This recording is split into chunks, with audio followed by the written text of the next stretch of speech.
ஆத்ம வித்யா யோகாவின் ஆன்மீக நறுமணம் ஆக்கம் பெறும் நம் மனம். என் ஃப்ரெண்டு வீட்டுக்கு போயிருந்தேன். என் ஃப்ரெண்டோட பொண்ணு புனிதமான வேலை பார்க்குறாங்க, நர்ஸாக வேலை பார்க்குறாங்க. அவங்களும் ஆஸ்பத்திரியிலேருந்து அப்போ தான் சாயங்காலம் ரிட்டர்ன் ஆனாங்க.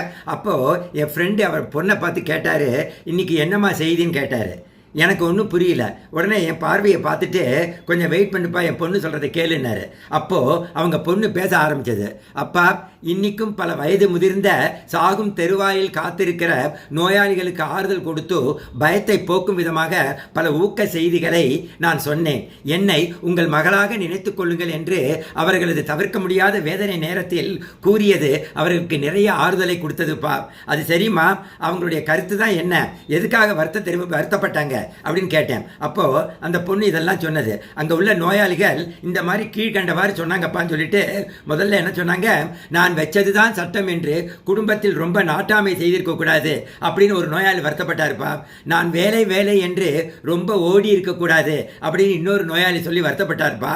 நான் பல இடங்களில் என் மனைவி மகன் மகள் இவர்களுக்கு விட்டு கொடுத்து சென்றிருக்க வேண்டும் ஒருத்தர் வருந்தினார்ப்பா. இளமையில் வாலிப ஆணவம், பணம் சம்பாதிக்கும் போது அதனால் ஆணவம், பதவி ஆணவம் என்று எனக்கு கிடைத்த எல்லா ரோல்ஸ் வேடங்களையும் ஆணவத்தில் பயன்படுத்தி என் நல்ல சொந்தங்களை நண்பர்களை இழந்தது எனக்கு மிகவும் வருத்தப்படும்படி இருக்கிறது என்று இன்னொருத்தர் ரொம்ப நொந்துகிட்டார்ப்பா. நல்ல நண்பர்கள் வட்டாரத்தில் இருந்திருக்க வேண்டும் என்று இன்னொரு நோயாளி வருத்தப்பட்டார்ப்பா. சந்தோஷம் என்பது என் குடும்பத்தில் உள்ளவர்களுக்கு விட்டு கொடுப்பதிலும் அவர்களை சந்தோஷமாக வைத்திருப்பதிலும் தான் இருக்கு என்பது இப்போதுதான் எனக்கு புரிகிறது மகளே அப்படின்னு ரொம்ப ஒரு நோயாளி வருத்தப்பட்டார்ப்பா. இதை கேட்ட நான் நண்பனிடம் கூறினேன், மெஜாரிட்டி ஆஃப் த பீப்புள் கண்கெட்ட பிறகுதான் சூரிய நமஸ்காரம் செய்கிறார்கள் என்றேன். வாழ்க்கையின் அருமை ஒவ்வொருவருக்கும் சாகும் தருவாயில் தான் விளங்குகிறது. I should have done like this, I should not have done like this என்ற ஸ்டேட்மெண்ட்ஸ் வெறும் குப்பை.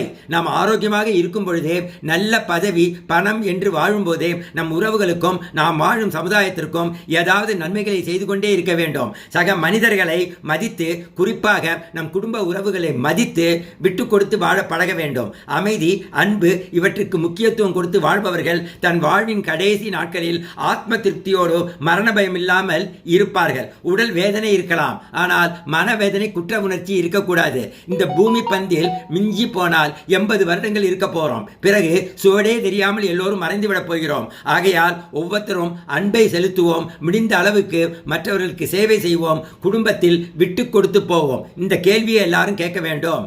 How well you lived today, how well you love today, how well you let go. இறைவா நன்றி.